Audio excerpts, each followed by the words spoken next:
Assalamualaikum warahmatullahi wabarakatuh.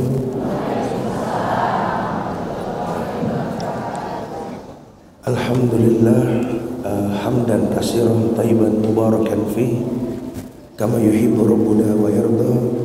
Asyhadu an la ilaha illallah wahdahu la syarikalah wa asyhadu anna Muhammadan abduhu wa rasuluh. Ya ayyuhalladzina amanu taqullaha haqqa tuqatih wa la tamutunna illa wa antum muslimun. Ya ayyuhan nasu taqu rabbakumul ladzi khalaqakum min nafsin wahidah wa khalaqa minha zawjaha wa bassa minhum rijalan katsiran wa nisaa'a wattaqullaha alladzi tasaaluna bihi wal arham innallaha kana 'alaikum raqiba. Ya ayyuhalladzina amanu taqullaha wa qulu qawlan sadida yuslih lakum a'malakum wa yaghfir lakum dhunubakum wa may yuti'illaha wa rasulahu faqad faza fawzan 'azima. Dalam ayat fa inna asdaqal hadisi kitabullah wa khairal huda huda Muhammadin sallallahu alaihi wasallam wa syarrul umuri muhdatsatuha wa kullu muhdatsatin bid'ah wa kullu bid'atin dhalalah wa kullu dhalalatin finnar. Ma'asyiral muslimin wal muslimat, sidang majelis yang semoga Allah selalu berikan keberkahan dunia dan akhirat. Alhamdulillah, kita bersyukur pada Allah di pagi hari ini kembali Allah mudahkan kita kumpul di Masjid Cut Mutia ini, meluruskan niat. Kita pengen sama-sama menuntut ilmu tentunya, dan mudah-mudahan ilmu yang kita tuntut ini akan mendatangkan manfaat yang banyak di kedepan hari nanti insyaallah ya. Ya, jamaah yang Allah muliakan, kita ingin mengkaji bahasan tentang neraka dan penghuninya. Ini bahasan bukan bahasan main-main, karena yang mau dibahas ini tentang neraka ya. Dan kita tahu bahwa Allah ciptakan neraka ini, hikmah dibalik penciptaan neraka itu membuat orang takut untuk berbuat dosa dan maksiat. Di Quran surat Ali Imran ayat 131. Ali Imran ayat 131. Ketika Allah berfirman, wattaqun naral lati uiddat lil kafirin. Wattaqun naral lati uiddat lil kafirin. Allah mengatakan bahwa peliharalah dirimu dari api neraka yang disediakan untuk orang-orang kafir. Jadi neraka yang Allah buat itu identik dengan kekufuran. Neraka yang Allah siapkan di akhirat nanti itu diidentikan dengan kekufuran dan merupakan rumah azab dan tempat penyiksaan. Jadi Allah menginginkan manusia tahu tentang itu gitu loh. Karena nanti kita akan tahu bahwa neraka dimasuki oleh orang yang keterbalikan.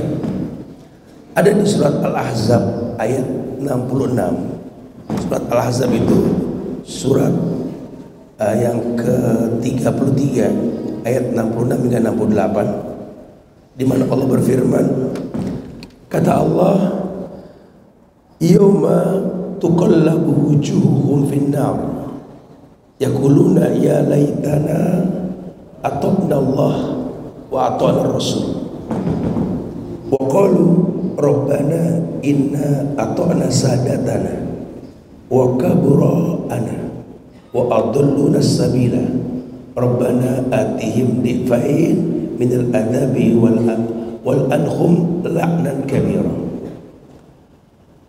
Ada ayat yang Allah firmankan, kata Allah di surat Al-Ahzab surat ke-33 ini. Allah mengatakan, yauma taqallubu wujuhahum. Pada hari ketika muka mereka dibolak-balikan dalam neraka, mereka berkata, ya laitana ata'na Allah wa ata'na Rasulah. Kata penghuni neraka begini, dia menyesal. Alangkah baiknya andai kata kami dulu taat kepada Allah dan taat kepada Rasul. Wa qalu rabbana inna ata'na sadatana. Kami nyesal ya Allah, dulu kami mentaati sadatana, para pemimpin kami, wa kabura'ana, para pembesar-pembesar kami, fa'adalluna sabila, maka kami tersesat. Rabbana atihim difain minal adab. Oleh karena itu wahai Tuhan, berikanlah kepada mereka azab yang berlipat ganda. Wal anhum la'nan kabira, dan laknat mereka. Ternyata di surat Al-Ahzab ayat 66 hingga 68 tadi Allah informasikan kalau penghuni neraka itu ya menyesal. Mereka berkata, ya laitana, aduh ya Tuhan kami, dulu kami kenapa ya nggak taat sama Allah dan Rasul. Padahal hidup ini tercipta untuk beribadah. Dan bicara ibadah, bicara ubudiyah. Bicara ubudiyah, bicara ketetapan di mana Allah ciptakan kita untuk ibadah. Wa qadha rabbuka alla ta'budu illa iyyah. Menjadi sebuah ketetapan takdir dan perintah, kata Allah, alla ta'budu illa iyyah. Allah pengen kamu itu beribadah hanya kepada Allah. Rezeki, maut, jodoh ditentuin udah. Ya, ke depan seperti apa Allah sudah kasih ke kita. Ketika kita kenal Allah, kita patuh kepada Allah, kita tahu kalau Allah ini la yukallifullahu nafsan illa wus'aha. Allah nggak mungkin menguji kita di luar batas kemampuan. Nggak ada masalah dalam hidup harusnya. Nggak ada yang perlu dikomplain. Ama rabbuka bizulamil abid. Tuhan kalian tidak pernah berbuat zalim. Kalau Tuhan kalian nggak pernah berbuat zalim, tolong jangan berburuk sangka sama Allah. Kenapa? Wa dzalikum dzunnukum alladzi dzanantum bi rabbikum ardakum fa asbahtum minal khasirin. Karena prasangka buruk yang kau sangkakan ke Allah, keburukan yang bakal kau rasa. Prasangka buruk yang kau sangkakan ke Allah, maka keburukan yang bakal kau rasa. Aduh, hujan mulu, ya sakit dah, sakit. Ya macet, kagak nyampe dah, nggak nyampe. Wah, ini anak kelewatan sama orang tua, lewat mulu nggak mampir-mampir. Kurang ajar, makin susah diajar. Prasangka buruk kita sama Allah ini keburukan yang bakal kita rasa. Nah, agama nyuruh kita berhusnuzon, berbaik sangka. Karena tidak ada satupun keburukan pada nama-nama Allah. Allah Maha Baik. Tinggal kita berhusnuzon kepada Allah. Nah, kalau tidak terjebak dalam keburukan. Apa sih Ustaz yang membuat penghuni neraka nanti menyesal? Tadi yang pertama mereka menyesal, kenapa dulu nggak taat sama Allah? Kenapa dulu nggak taat sama Rasul? Padahal rezeki telah ditentukan. Kenapa gara-gara jadi rezeki sampai nggak sholat? Ya, Cut Mutia jadi saksi di masjid. Banyak azan orang Islam kagak sholat depan parkiran. Banyak Kita depan mata kita orang sibuk tumanina dalam sholat, orang Islam lain cuma nonton doang. Banyak. Nanti kalau mereka meninggal nyesel, aduh seberapa susahnya ya. Padahal dulu waktu hidup kerja deket Cut Mutia, depan masjid, air wudhu banyak. Kali kalau di Palestina susah tuh air, kali kalau di negeri-negeri yang panas emang air susah. Aduh, ini negeri entar hujan. Kata Ibnu Qayyim, hujan itu tempat yang mustajab untuk berdoa. Kenapa ya dulu nggak berdoa ya? Begitu tuh. Nah, yang jadi permasalahan, gimana kita bisa nimbulin itu terus dengan cara mengenal neraka. Kita bahas. Ya. Dijelaskan sama ulama bahwa neraka yang Allah firmankan tadi di surat Al-Imran ayat 131, kata Allah, wattaqun naral lati uiddat lil kafirin. Allah bilang, peliharalah dirimu dari api neraka yang disediakan buat orang kafir. Artinya jangan sampai kafir, jangan sampai kufur. Usaha non muslim mengeluarkan orang Islam dari Islam ini kuat banget. Ya, kalau man to man mereka nggak bakal berani, nggak punya dalil. Gaya Belanda yang mereka bikin. Gimana caranya Pak Kiai nggak ke sawah? VOC mulai bikin strategi dagang. Pak Kiai kirim ke pasar, mulai berdagang di pasar. Tawarkan pinjaman-pinjaman konvensional. Akhirnya orang ngerti agama tetap bermain riba. Hari ini banyak ustadz ngajar Quran, motor kredit riba banyak. Hari ini banyak orang kajian, dengar agama, doa, nangis, tawaf di Ka'bah, ngantongin BCA, banyak betul. Dibikin kayak begini. Ibu-ibu atas nama pengen sehat, jaga badan, investasi usia tua, olahraga, betul? Cakep. Tapi kalau olahraga di depan ruko pagi-pagi pakai baju ketat sampai kayak lepet, jangan bu. Ya, oh kalau kita sih enggak tat, kita mau bersemedi tat yoga, ya yoga. Yoga itu kan gerakan ibadahnya marbot tepekong, betul subhanallah. Enggak, kita bisa tenang dengan yoga. Enggak cukup takbir, enggak cukup tahiyat, enggak cukup tumaknina dalam sholat. Kok pengen bisa fokus dengan cara ibadah agama orang lain? Itu mentornya suruh tuh, itu mentornya suruh yang agamanya Konghucu. Tanya sama dia, mau gak dia ikut gerakan kita Allahu Akbar? Mau gak? Mau gak dia ikut gerakan kita At-Tahiyat? Mau gak? Bodohnya kita niru mereka, mereka nggak mau niru kita. Oh, kalau aneh sih ingatan, kalau buat ketenangan batin, aneh ngikutin terapi otak, pakai getaran suara, teng, teng, ada lagi rame tuh, terapi otak, teng, astagfirullahaladzim, itu kan bunyi lonceng. Itu agama orang apa? Katolik. Mereka tenang dengan suara lonceng. Kok kita orang Islam tenangnya pakai teng? Ini kadang-kadang kita anggap remeh, kita anggap biasa. Sementara Allah turunkan syariat berbentuk sholat ini bukan cuma Jibril yang bawa wahyu ke dunia. Muhammad ditarik ke Sidratul Muntaha untuk diajarkan tentang sholat.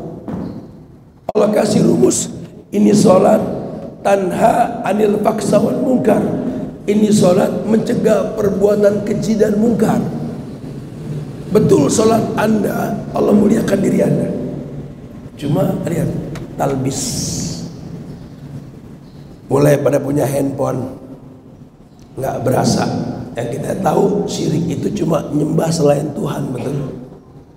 Allah yang dimaksud, nyembah selain Allah. Tapi kan syirik kecil juga kata Syekh Shalih Al Utsaimin apa? Menjadi syirik besar.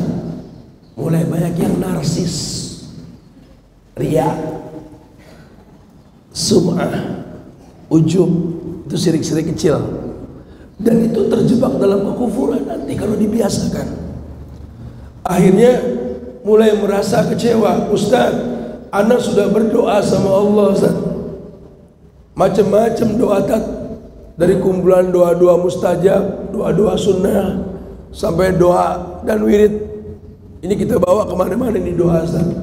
Tapi kok kayaknya Tuhan kagak dengar, Ustaz, apa yang anda minta gitu loh. Ya iyalah, lawang Allah bilang wa ma lizzalimin min ansar. Tidak ada penolong buat orang yang berbuat syirik. Anda memang gak nyembah patung, Anda memang gak pindah agama, cuma syirik kecil yang dirutinkan jadi besar. Tidak sedikit orang hari gini dengan handphonenya narsis. Ya, foto dipajang, setiap gerakan dilaporin sama dunia. Punya masalah mengekspos, gonta-ganti status, itu narsis.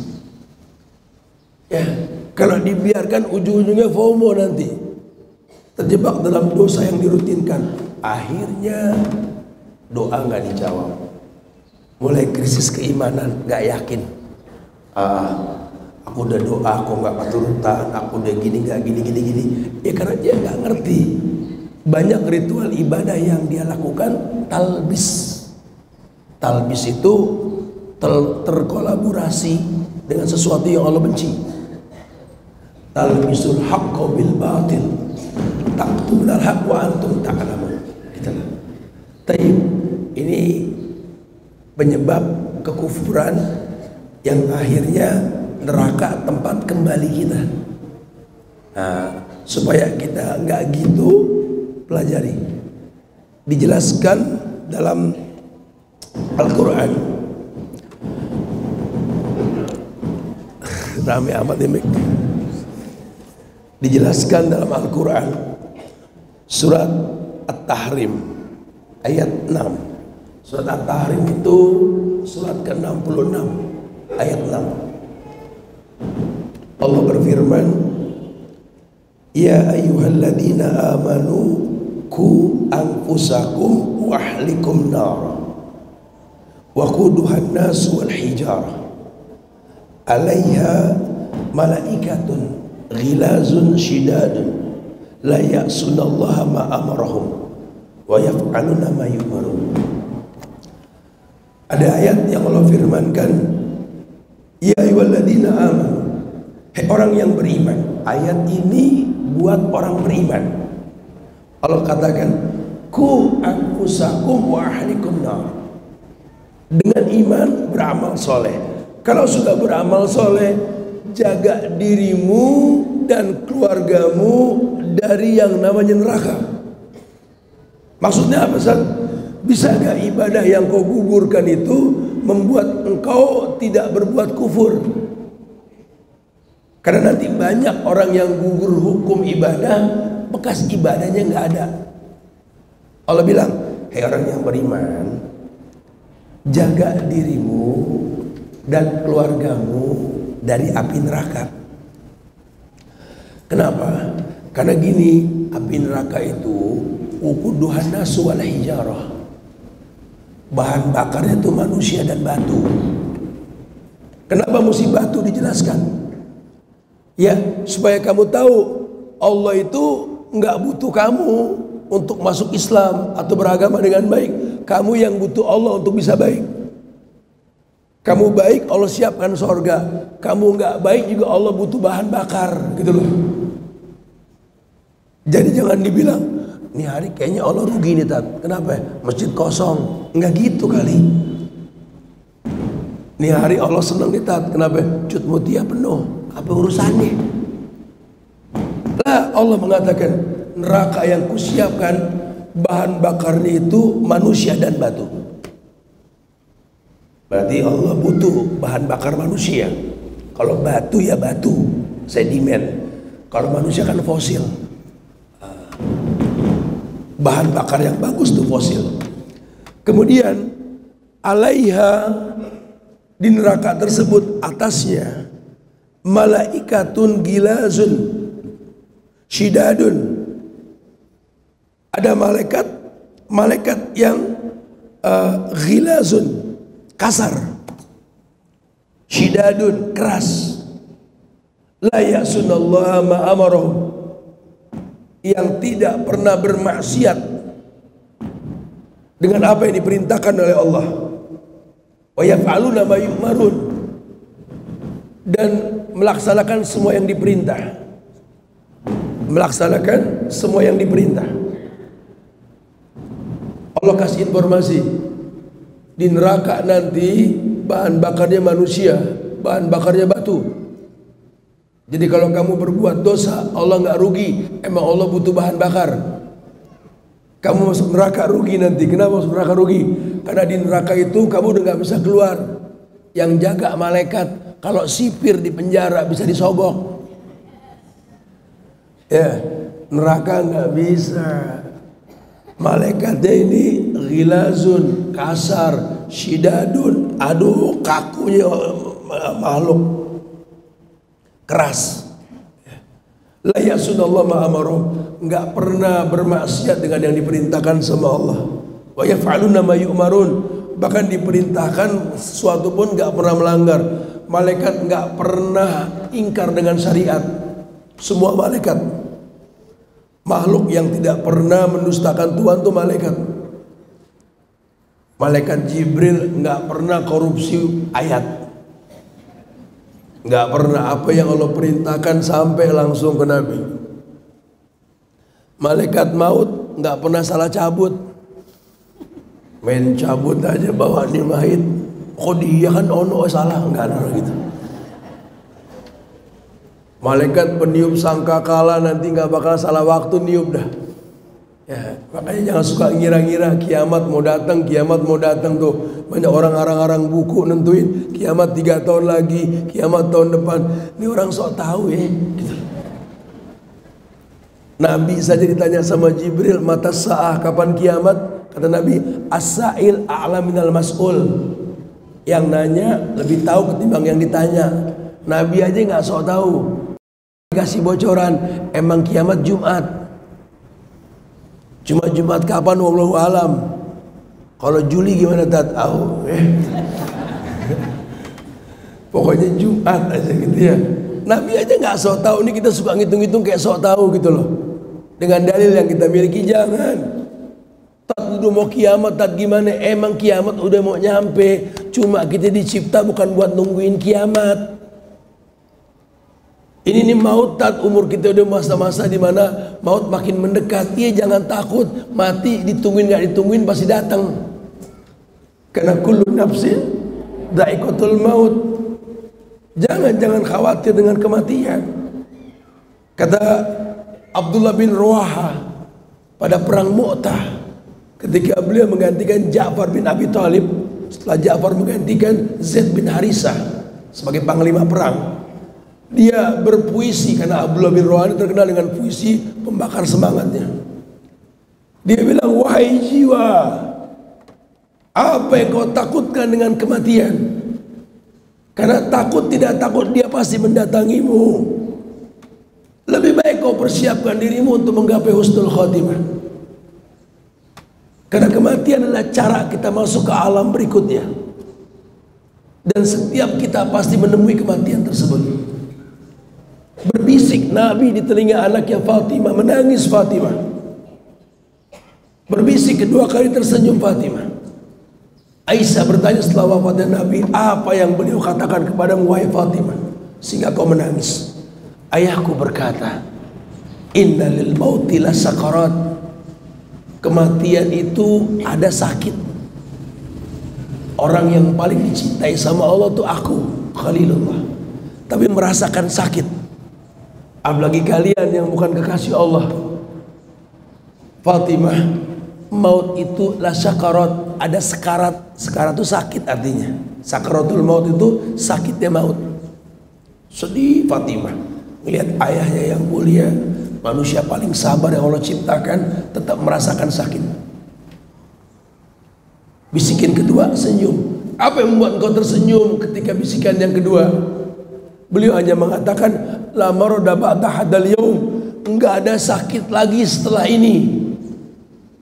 Dan aku yang dimaksud, kata Fatimah, yang bakal mimpin perempuan di sorga nanti. Tersenyumlah. Dan yang pertama nyusul beliau. Allahu Akbar. Artinya Nabi pun sadar, keluarganya pun diingatkan bahwa dunia ini bukan tujuan.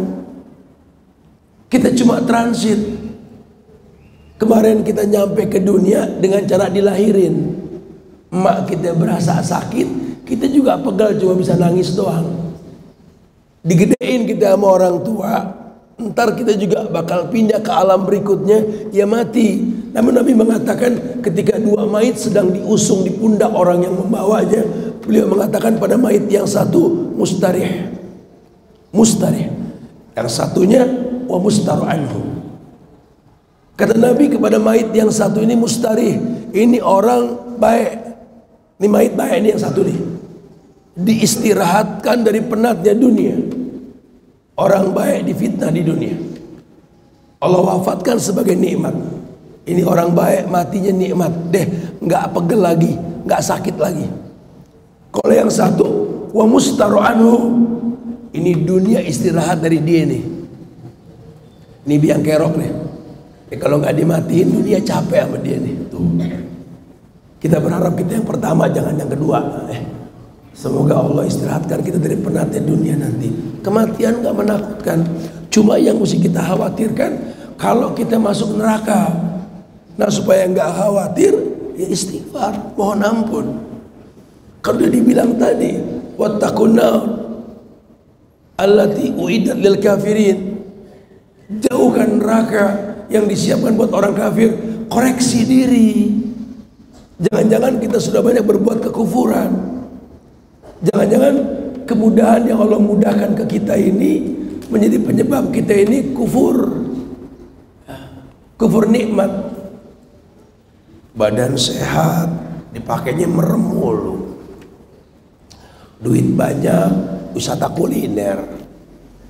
Waktu kosong, iya nongkrong yang nggak penting. Padahal nikmatani magbunun fi makasiru minan nas.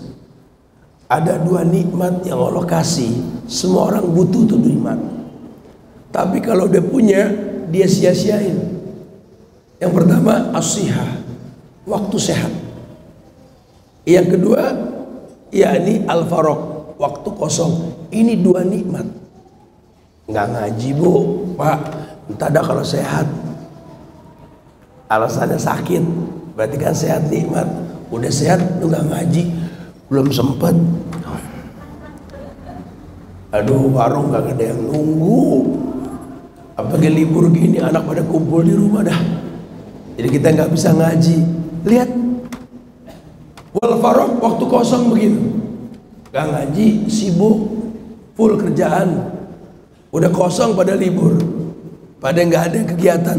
Ini nggak ada yang kegiatan, pada ngegoler semua di rumah, handphone semua matanya.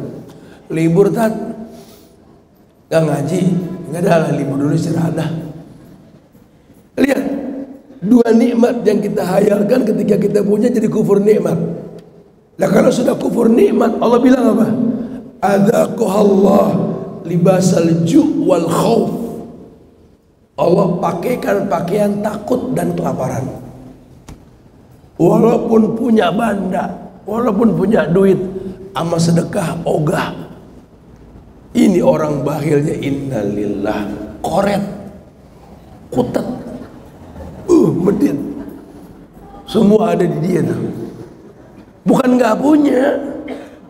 Oh, no kang sayur jadi saksi tuh. Bang, ikut siapa? Musim hujan bang, iya. Pasti capek pada melepas. Lagi mahal ya, iya mahal banget bu, cabai sekilo 125. 125 serius bang? Iya bu. Ya Allah, udah dah beli goceng gitu.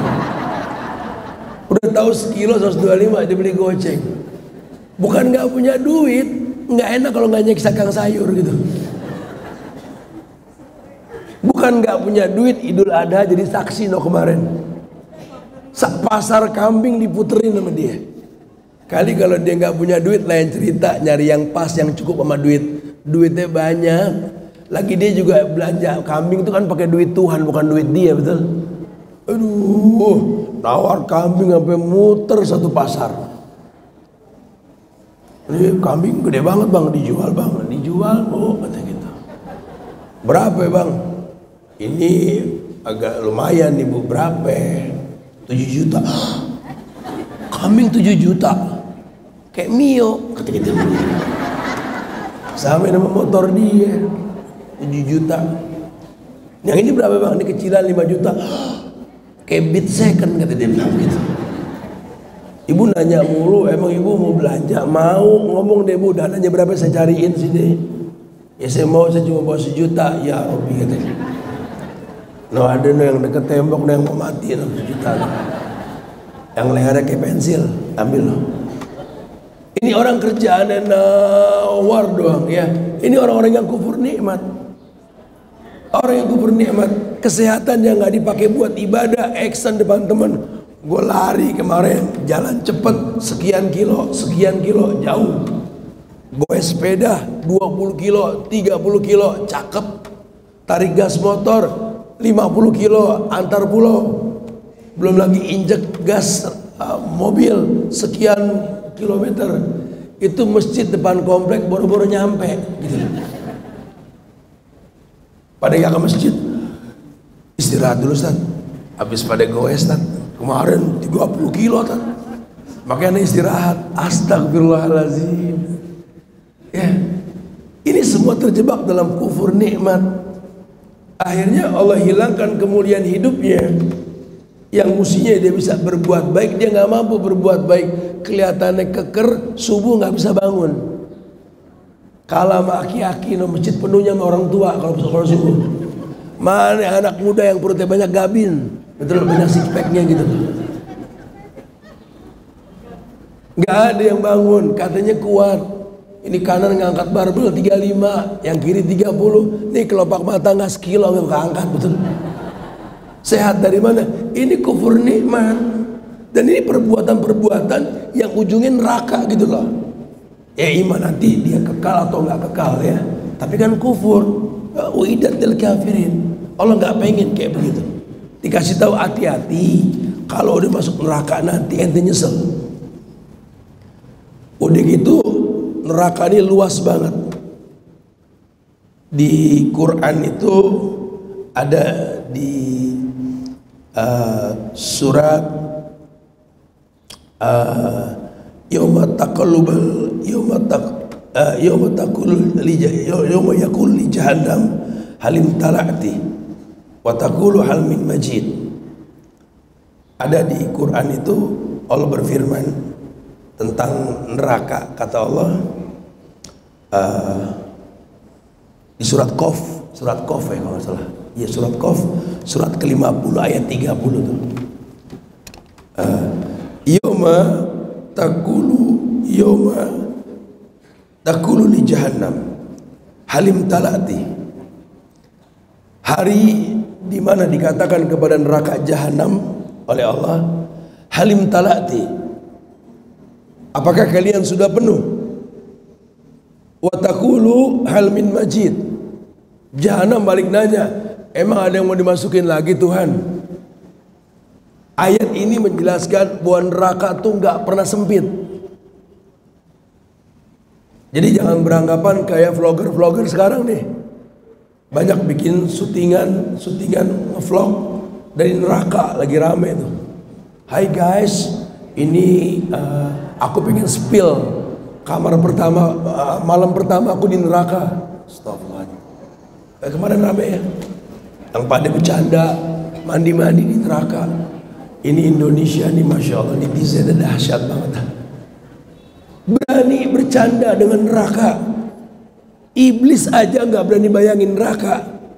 Netizen kita bikin vlog dari neraka. Allahu Akbar, Allahu Akbar.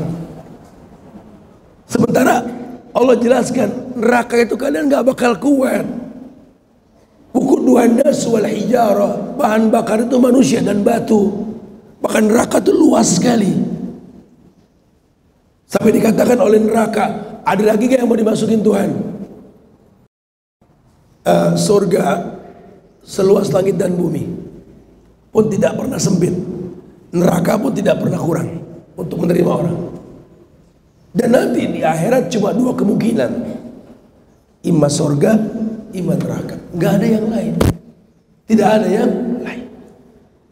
Sampai-sampai dijelaskan dalam satu riwayat,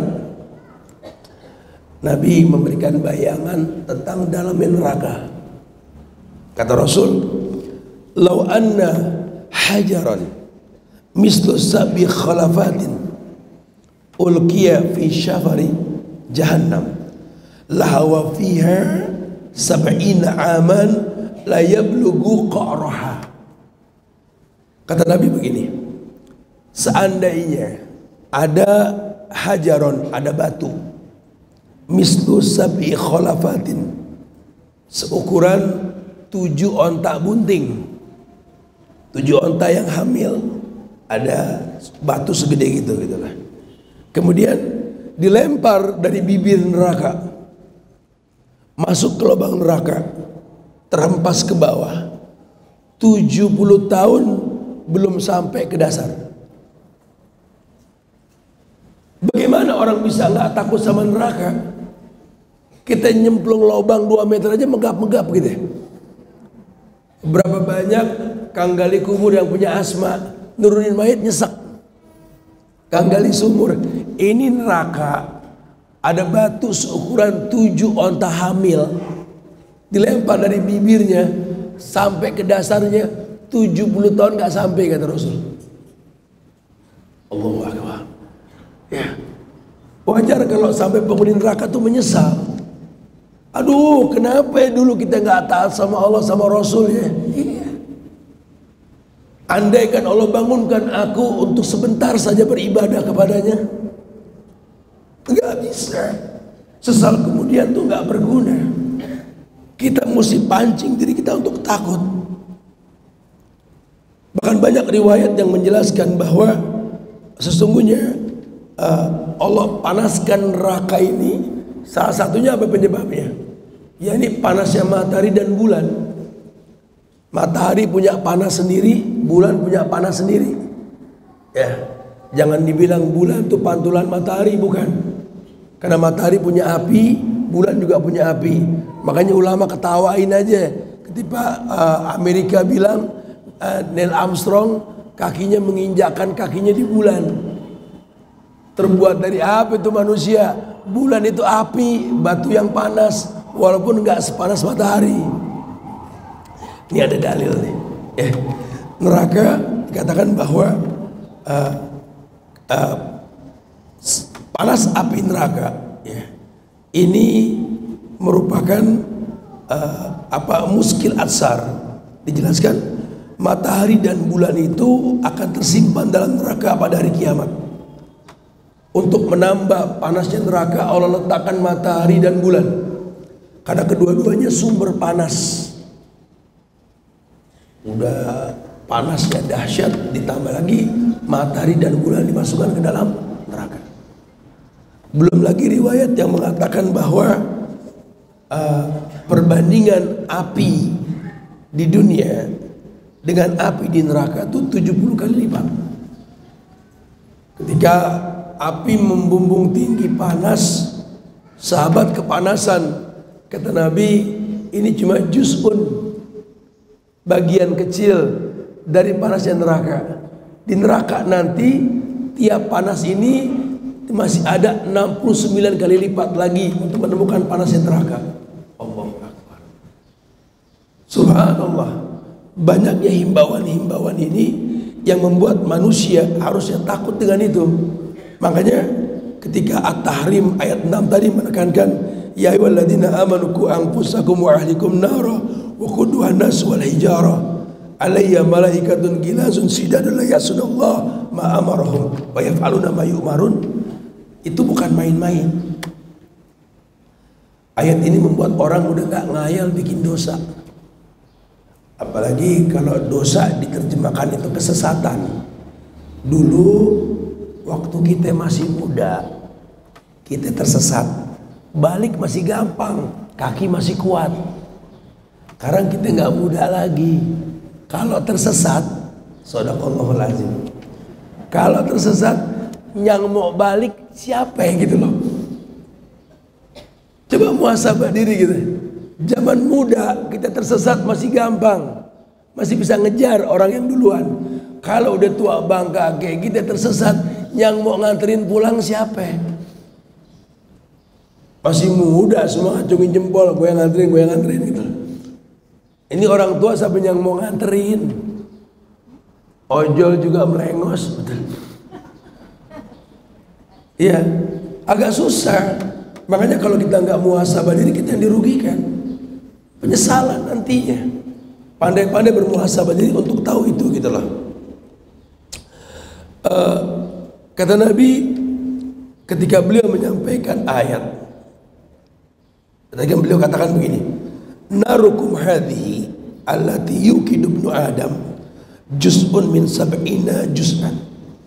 Api kalian yang dinyalakan anak Adam itu cuma satu bagian dari 70 bagian panasnya jahanam.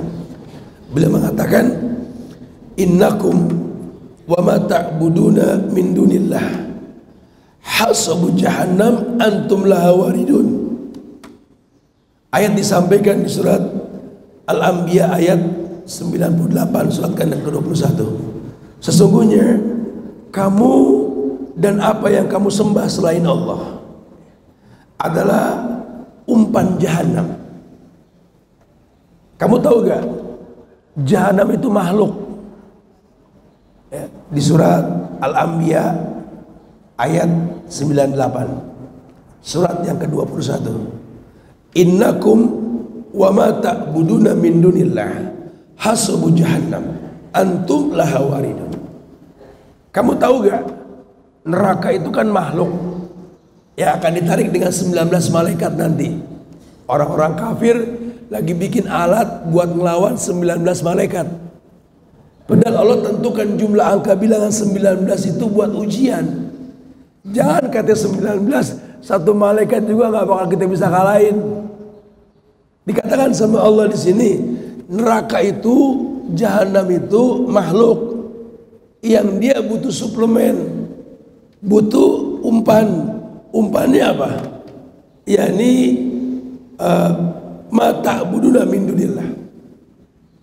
Semua ritual yang kalian peruntukkan kepada selain Allah itu umpannya neraka jahanam. Anda yang sholat pengen dilihat orang, namanya riya. Padahal itu sholat untuk Allah, betul.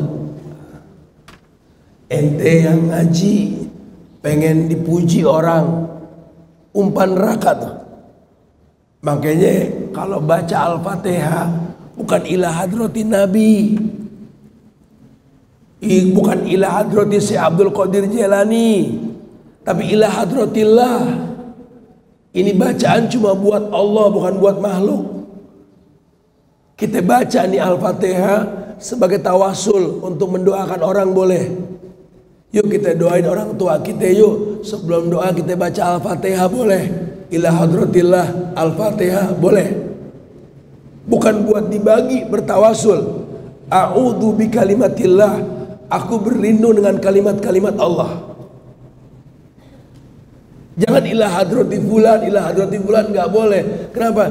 Bacaan Quran yang diperuntukkan buat orang umpan jahanam. Ibadah seperti itu. Tauhid yang mesti dibagusin. Makanya ketika sudah mulai kendor di zaman sahabat juga iman naik turun sama. Ya kan, sahabat bukan level kita.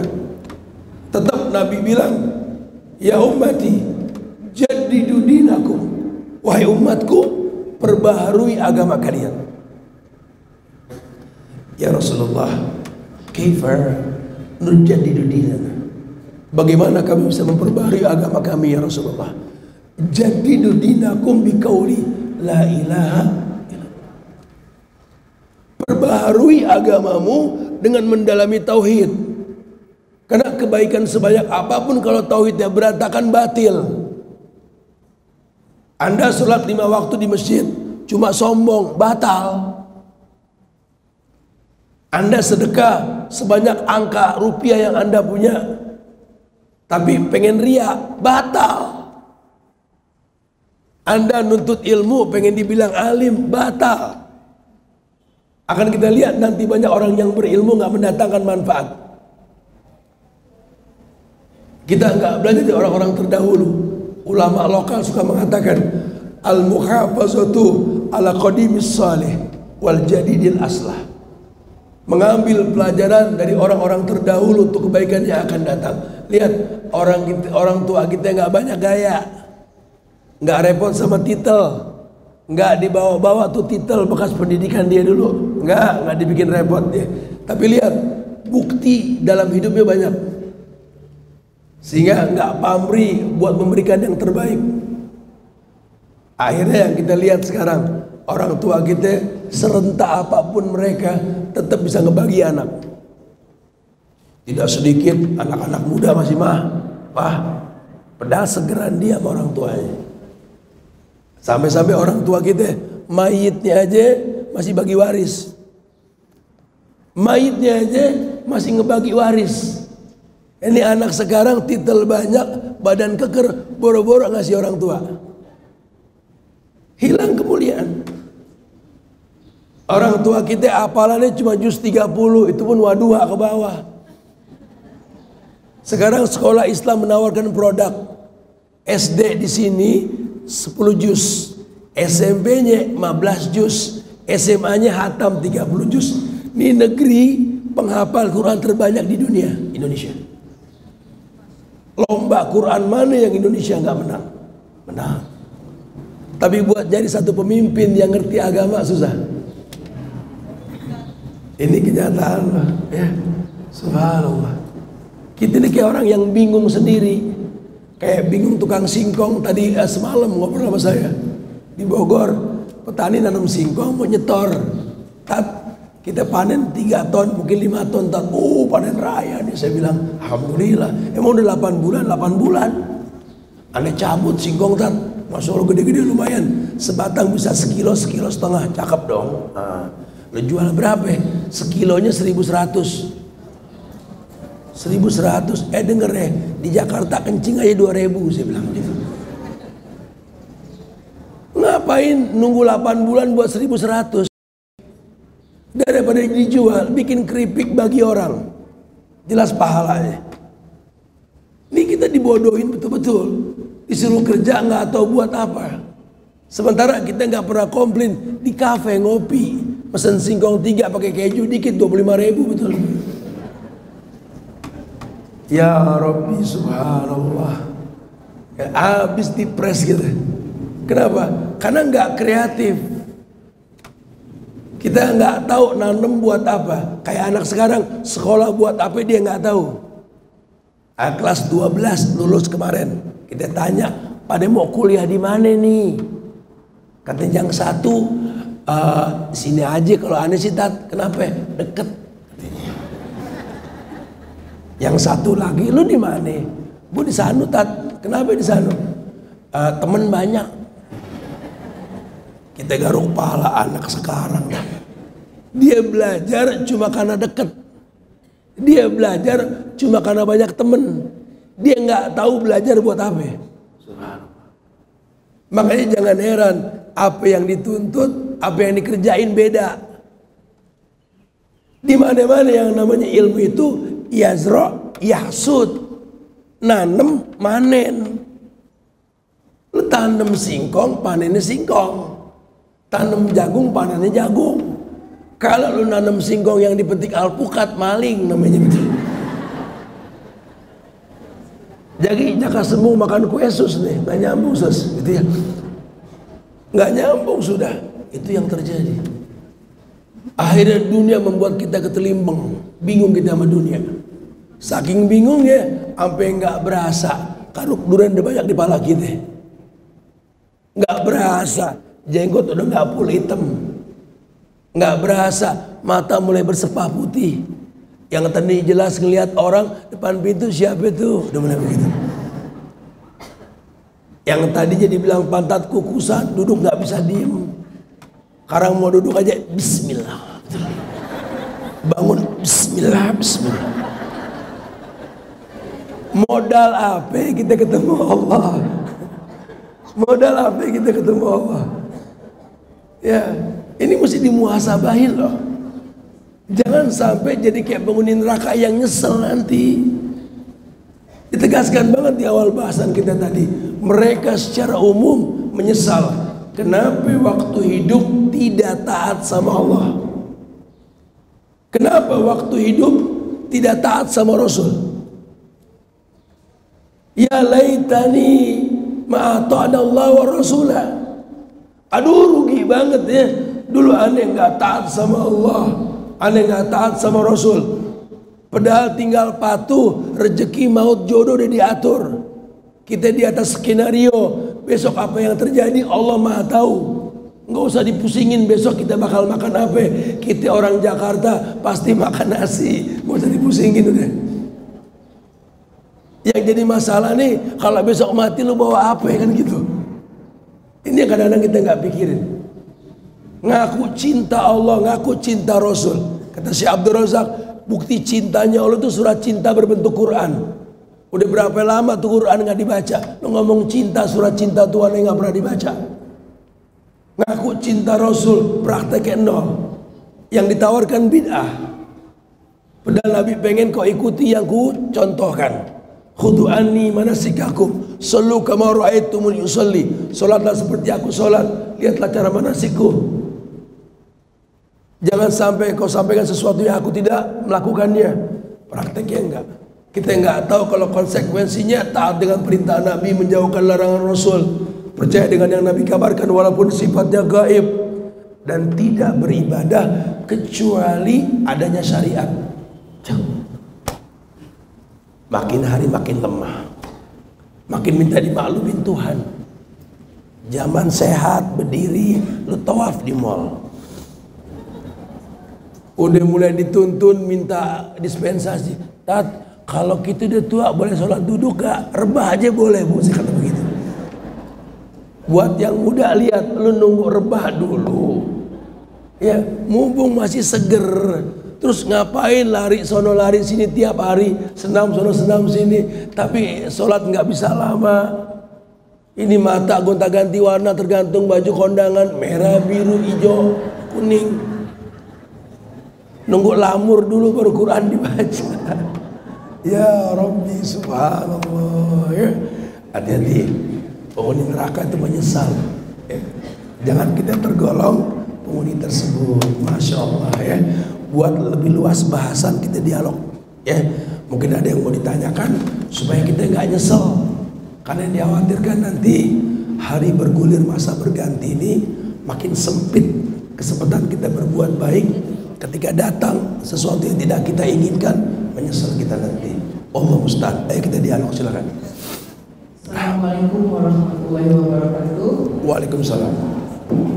Semoga Allah berikan keberkahan untuk kita yang hadir. Ustaz, saya kejar Ustaz dari Alia ke sini. Alhamdulillah ke sini bisa nanya. Alhamdulillah. Saya menikah hampir 40 tahun. Barakallah. Kayaknya makin hari ini suami makin belagu ya Ustaz. Dulu ini kurang manis, ini kurang lebih kesel Ustaz. Nah, dengan kesannya beliau saya untuk Ustaz. Saya bilang, Pak, ada Ustaz bawa Sofia pergi. Dosa nggak Ustaz?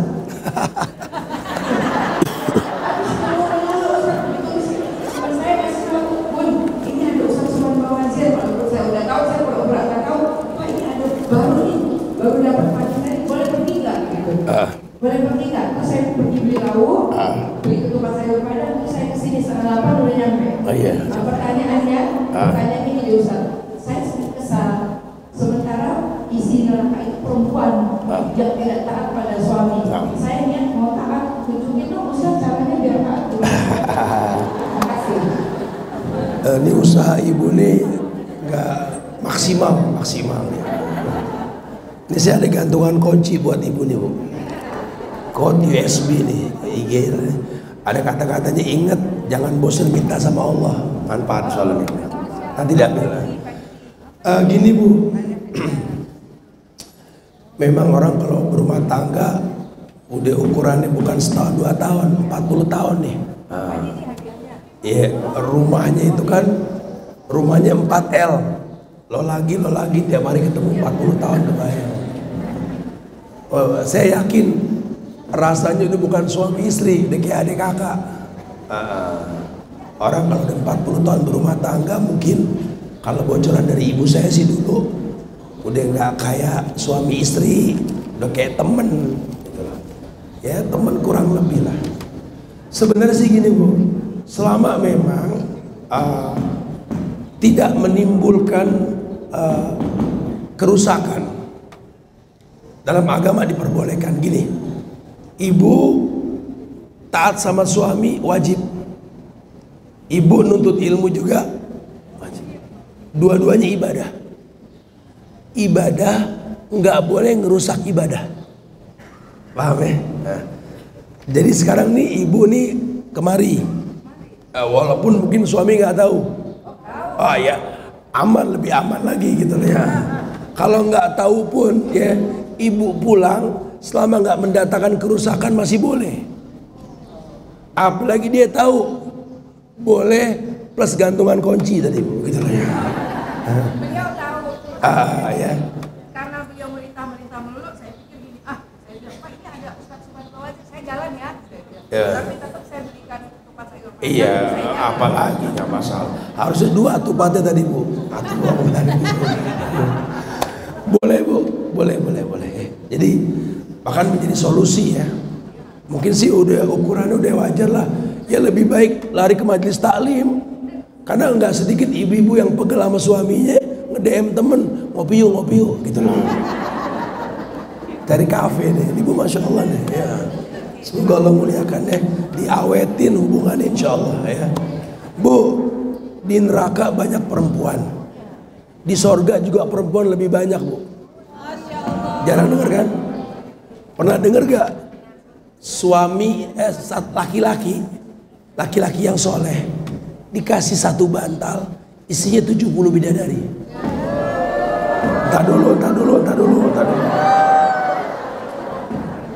Makanya ngaji yang tuntas, jangan sepotong-sepotong. Bu, di sorga udah nggak ada cemburu. Di dunia ibu cemburu, laki nggak ada dicariin, ada diomelin, betul gitu ya. Di sorga Allah kasih perempuan itu baju yang bagus, perhiasan yang bagus, rumah yang bagus, semua yang dihayalin di dunia. Ya, seakan-akan perempuan sudah nggak butuh suami di sorga. Ini cuma contoh. Lagi kalau ibu juga masih punya cemburu, kan saya pernah bilang di beberapa kajian dulu.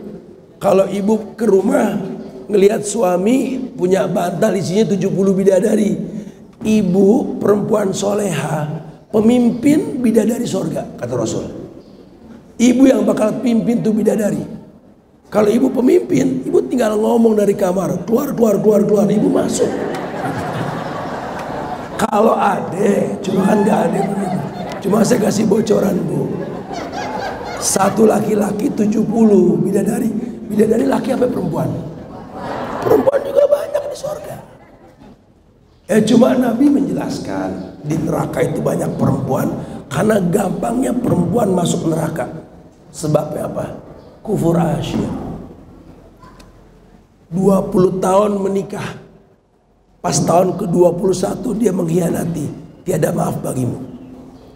Tuh kan, 20 tahun ngapain aja Bu? Gara-gara 1 dosa nggak dimaafin, itu kufur asyir.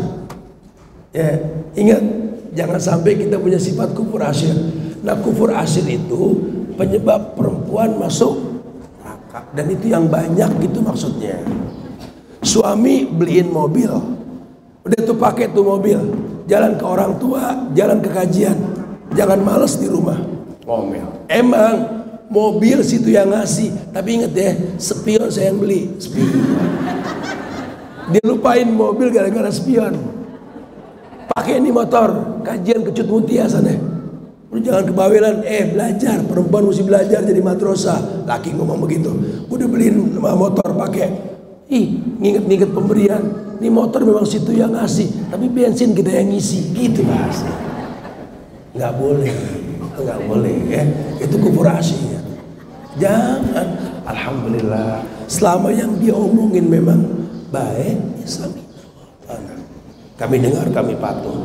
Kecuali kalau dia nyuruh yang enggak, lo nggak boleh belajar, duduk di sini sama gue, kita main, nggak boleh taat, nggak boleh, ya. La ta'ata li makhlukin fi ma'syiatil khaliq. Tidak boleh taat kepada makhluk untuk maksiat kepada Allah Al-Khaliq. Barakallahu fiik. Nah, silakan. Ini banyak pertanyaan. Anda baca yang ditulis dulu. Ada? Assalamualaikum warahmatullahi wabarakatuh. Ustaz. Waalaikumsalam. Silakan Pak. Ustaz izin bertanya, Ustaz, gimana cara menasehati istri agar istri itu mendukung suaminya untuk berbakti ke ibunya? Karena beberapa kali ini istri selalu cemburu atau ngambek kalau misalnya saya berbakti ke ibu gitu. Gimana Ustaz? Terima kasih Ustaz. Assalamualaikum warahmatullahi wabarakatuh. Ini nulis surat di sini segini nih.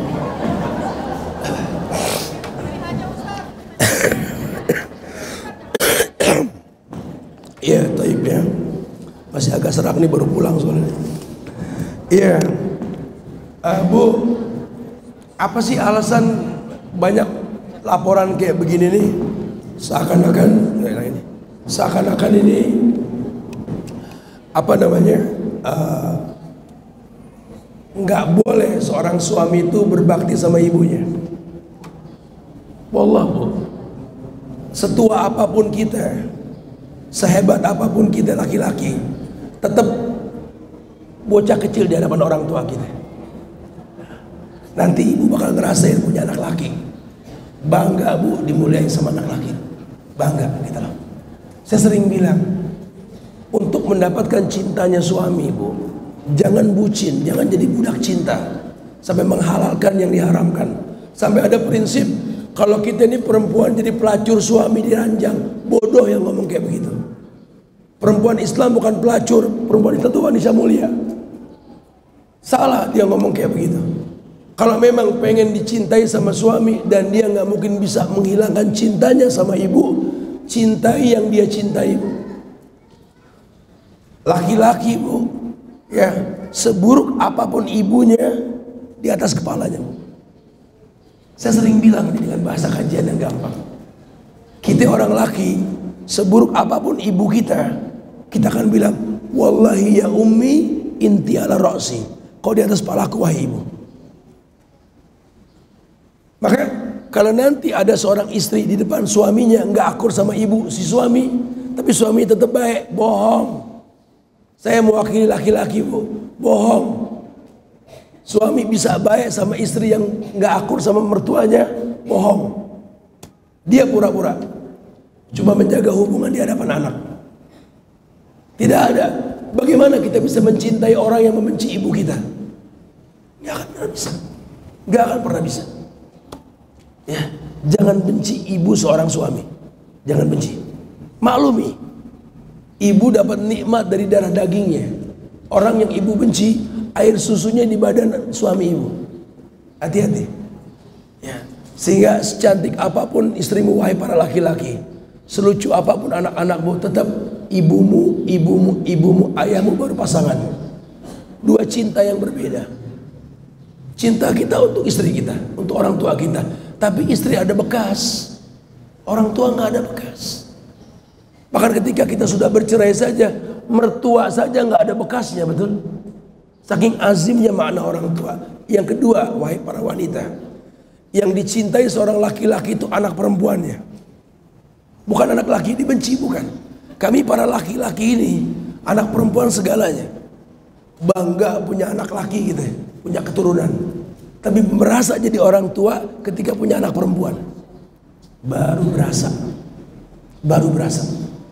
Apalagi kita dicari salah, berangkat keluar mulu, jarang di rumah, nggak betah. Mereka pada nggak tahu kita nangis di luar, masih nyium bau baby oil di kepala anak gadis kita. Perasaan baru kemarin di bocah, kita mainin poni, kita kepang rambutnya. Sekarang dia sudah gadis, 20 tahun, nggak berasa waktu. Ucuk, ada anak muda mau ngambil nih anak. Baru kenal pengen nikah, nggak gampang jadi ayah loh. Sementara kita tahu isi kepala nih anak muda mau ngapain, gitu loh. Kebayang. Tolong Bu, jangan bentak anak perempuan di hadapan ayahnya. Bohong kalau dia maklumin ibu. Walaupun dia diem, karena laki-laki nggak bicara. Dia nggak pengen ada dualisme dalam pendidikan. Serahkan ke mamanya dulu.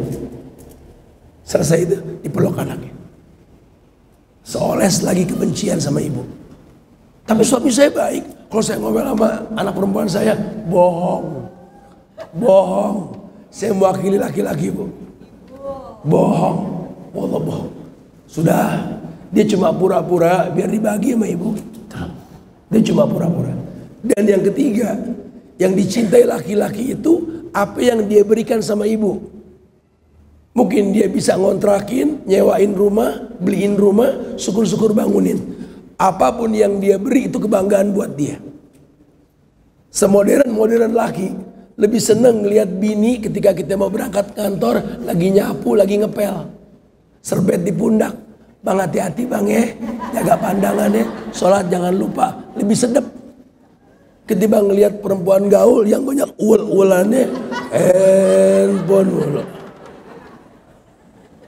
Hukum asal laki begitu, seneng. Kenapa? Dihargai pemberiannya. Bukan nggak boleh punya pembantu yang ngepel, yang nyapu. Tapi ketika bisa ngelihat yang ngepel nyapu tuh bini, lain rasanya. Kayak dihargain. Kayak kita bawa makanan pulang ke rumah, berebut pada makan, seneng. Tapi kalau kita taruh di rumah, sampai malam basi nggak ada yang nyenggol, sakit nanti gitu, betul. Dia nggak tahu perjuangan bawa tuh makanan. Tuh kayak gitu mesti dimengerti tuh. Makanya Pak ya siapkan maklum Pak. Artinya begini, kita nikah sama perempuan yang istilahnya Dila itu tulang rusuk yang paling bengkok. Dan itu nggak bakal bisa dilurusin. Sehingga laki-laki ngayal, gue kawin sama dia pasti bisa lurus. Nggak bakal bisa, jangan ngayal Pak. Nggak bakal bisa sudah. Terus gimana? Maklumin. Yang penting dia bermanfaat buat anak kita. Yang penting dia hadiah buat orang tua kita. Yang penting dia ngerti kalau kita penuh kekurangan. Buat nuntut dia sempurna, salah. Nggak ada orang yang sempurna. Siapkan maklum. Adam anteng di sorga. Pas pengen punya bini baru masalah, betul. Makanya saya bilang di kajian yang lampau, nggak ada Adam nafsu, adanya Hawa nafsu. Hawa yang biang kerok, betul. Tapi ketika Adam tergoda rayuan Hawa, yang minta ampun Adam bukan Hawa, betul. Robbana zulamna anfusana, doanya siapa? Adam. Hawa nggak baca, enak aja. Adam bilang Robbana zulamna anfusana. Dia nggak ego. Dia bisa aja bilang Robbi zulamtu nafsi, bisa. Dia bilang nggak Robbana. Dia bisa bilang Robbi Tuhanku, aku telah berbuat zolim. Tapi enggak, ya Tuhan kami, Tuhan Adam dan Hawa. Adam dan Hawa telah berbuat zolim. Kalau kau tak ampunkan kami, Adam dan Hawa rugi. Dia nggak pakai bahasa saya, bahasanya kami. Kenapa? Karena seburuk-buruknya bini kita yang nanggung dosa Pak. Ya, jangan kita hakimi. Ya sudah, kalau nggak kuat lepas. Jangan digerutuin. Akuin, ini makmum berantakan karena imamnya gitu loh. Jangan salahin makmum.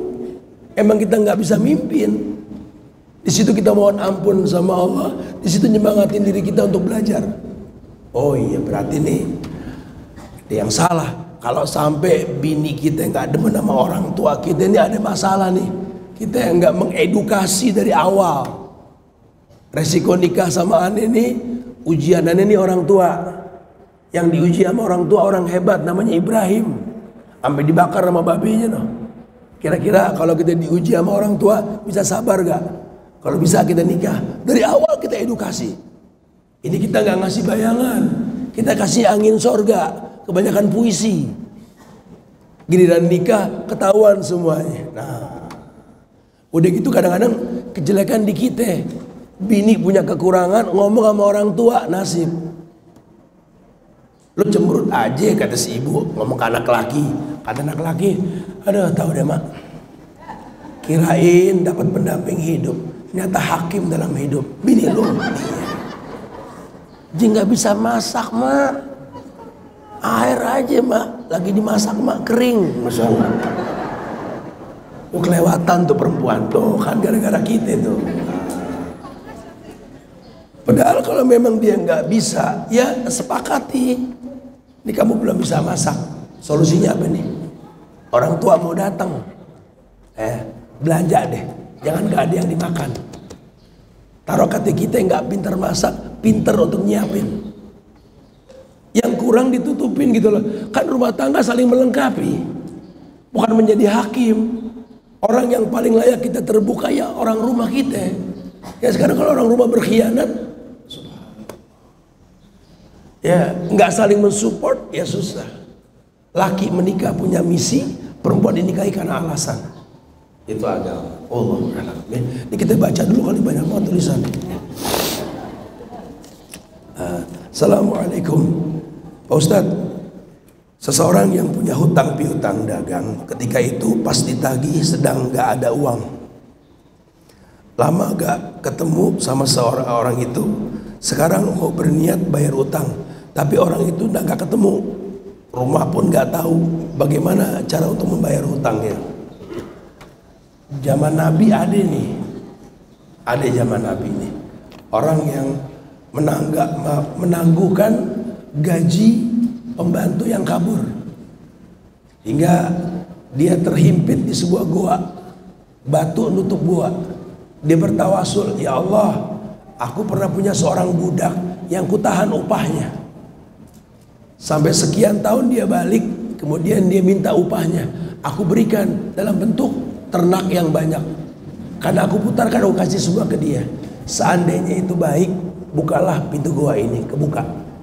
Itu contoh. Ternyata kalau urusan utang piutang gak hilang, jangan diijtihadkan. Anda ngasih anak yatim deh, Anda ngasih masjid, nggak pegang. Kita nggak tahu satu waktu nanti ada orang yang nyamperin gitu. Ada lagi yang datang, ya Rasulullah, aku menemukan pundi-pundi uang. Bagaimana sikap aku ya Rasul? Nabi diem aja. Ditanya lagi, ya Rasulullah, aku menemukan pundi-pundi uang. Diem lagi Rasul. Hampir 3 kali. Ya Rasul, nih uang orang kita temuin, gimana nih? Kata Nabi, lu lihat gak tuh kambing di kebun sana? Iya. Kambing siapa? Kambing orang. Sama, nih duit juga punya orang. Gitu loh. Ngapain dipusingin? Lagi nemuin itu kan bukan barang yang sifatnya gas bumi atau tambang gitu loh. Itu kan barang orang. Kali yang kehilangan lagi nyari, lu sibuk amat ngelihat duit di pinggir jalan pada berebut. Kali yang punya duit lagi nyari, udah, nggak usah pengen memiliki sesuatu yang bukan punya kita. Sama dengan tadi. Alangkah baiknya simpen aja. Bahkan paling baik kalau kita puterin lebih banyak. Kita nggak tahu satu waktu bermanfaat buat anak cucunya atau apa. Wallahu a'lam bishawab. Kita nggak tahu. Mohon izin Ustaz, minta contoh apa nih? Minta Ustaz, insya Allah kami suami istri kalau ada rezeki mau umrah akhir tahun bersama Ustaz, semoga dimudahkan insya Allah ya. Umrah itu panggilan, bukan cuma kemampuan ya. Makanya talbiyahnya kan labbaik Allahumma labbaik, labbaik la syarika laka labbaik, innal hamda wa ni'mata laka wal mulk la syarika lak. Kudatangi panggilanmu tanpa ada kesyirikan. Innal hamda, segala puji milikmu, laka wal mulk, kerajaan milikmu, la syarika lak. Kalau pengen digampangin berangkat, saya sampaikan dari sekarang, jauhkan kesyirikan. Yang kedua, kenali Allah dengan menghafal namanya. Karena kita mau ke rumah Allah, jangan sampai ke rumah orang kita nggak tahu yang punya rumah. Jangan sampai kita ke Baitullah kita nggak tahu siapa Allah. Banyak teman-teman yang pengen umroh sama ustadz siapapun, ya, berharap pulang jadi baik. Nggak bisa. Ustadz cuma bimbing, ustadz cuma ngingetin. Memang kalau sama kita 9 hari Mekah Madinah, 9 hari kita ngajar full belajar. Treknya juga Jakarta, Jeddah, Mekah, Madinah pulang. Saya nggak mau Madinah dulu baru Mekah, karena saya pengen selesai dulu umroh. Jadi capek sekalian, sisanya kita belajar. Kalau di Madinah dulu nanti keburu bete, baru kita umroh lelah nanti. Menurut saya seperti itu. Makanya kalau sama saya pasti Mekah dulu baru. Kita mikotnya di Yalamlam, di atas pesawat nanti. Cuma intinya belajar.